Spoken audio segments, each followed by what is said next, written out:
व्यक्ति जो चाहे बन सकता है यदि वह विश्वास के साथ इच्छित वस्तु पर लगातार चिंतन करे। शांति से भी दुखों का अंत हो जाता है और शांतिचित मनुष्य की बुद्धि शीघ्र ही स्थिर होकर परमात्मा से युक्त हो जाती है। नरक के 3 द्वार है, वासना, क्रोध और लालच। सदैव संदेह करने वाली व्यक्ति के लिए प्रसन्नता ना इस लोक में है ना कहीं और। आत्मा ना कभी जन्म लेती है और ना कभी मरती है। शरीर का नाश होने पर भी नष्ट नहीं होती।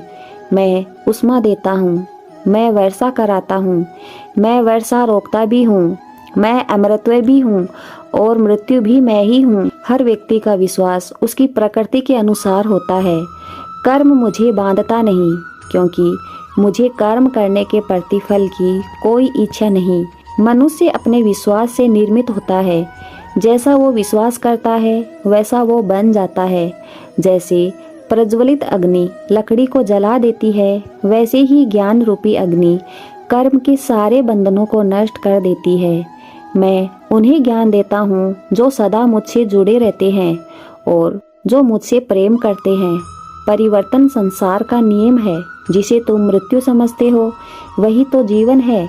एक क्षण में तुम करोड़ों के स्वामी बन जाते हो और दूसरे ही चरण में तुम दरिद्र हो जाते हो। जैसे पानी में तैरती नाव को तूफान उसे अपने लक्ष्यों से दूर ले जाता है, वैसे ही इंद्रिय सुख मनुष्य को गलत रास्ते की ओर ले जाता है। यह शरीर तुम्हारा है, न तुम शरीर के हो। यह अग्नि, जल, वायु, पृथ्वी, आकाश से मिलकर बना है और इसी में मिल जाएगा, परंतु आत्मा स्थिर है। फिर तुम क्या हो? जब तुम्हारी बुद्धि मोह रूपी दलदल को पार कर जाएगी, उस समय तुम शास्त्रों से सुने गए और सुनने योग्य वस्तुओं से भी वैराग्य प्राप्त करोगे। क्रोध से भ्रम पैदा होता है, भ्रम से बुद्धि व्यग्र होती है। जब बुद्धि व्यग्र होती है तब तर्क नष्ट हो जाता है। जब तर्क नष्ट होता है तब व्यक्ति का पतन हो जाता है। लोग आपके अपमान के बारे में हमेशा बात करेंगे।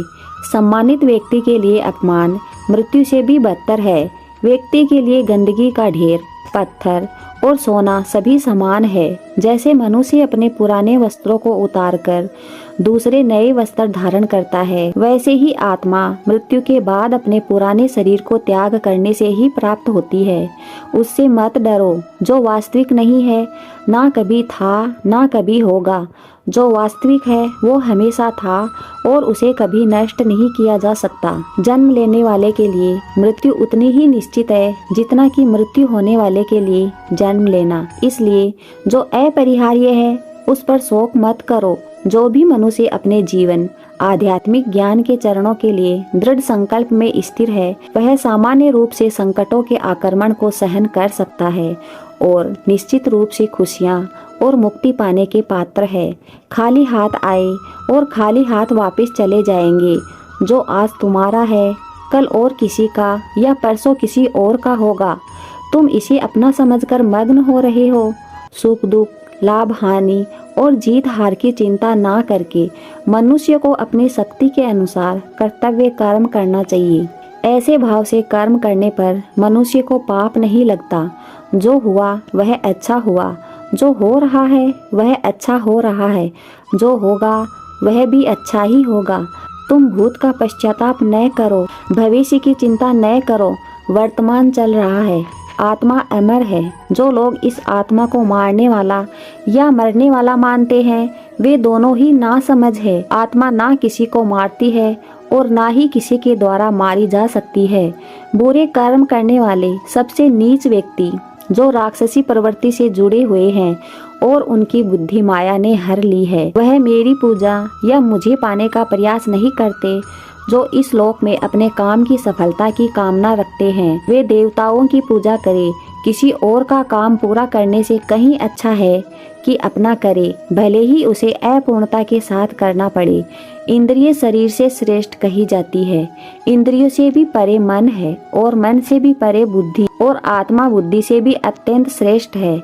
जो मनुष्य बिना आलोचना किए श्रद्धा पूर्वक मेरे उपदेशों का सदैव पालन करता है वह कर्मों के बंधन से मुक्त हो जाता है। कोई मनुष्य एक क्षण भी बिना कर्म किए नहीं रह सकता। विश्वास का उत्तम उदाहरण अर्थात अर्जुन ने 10 लाख सेना का त्याग करके भगवान श्री कृष्ण को चुना। जय श्री कृष्णा।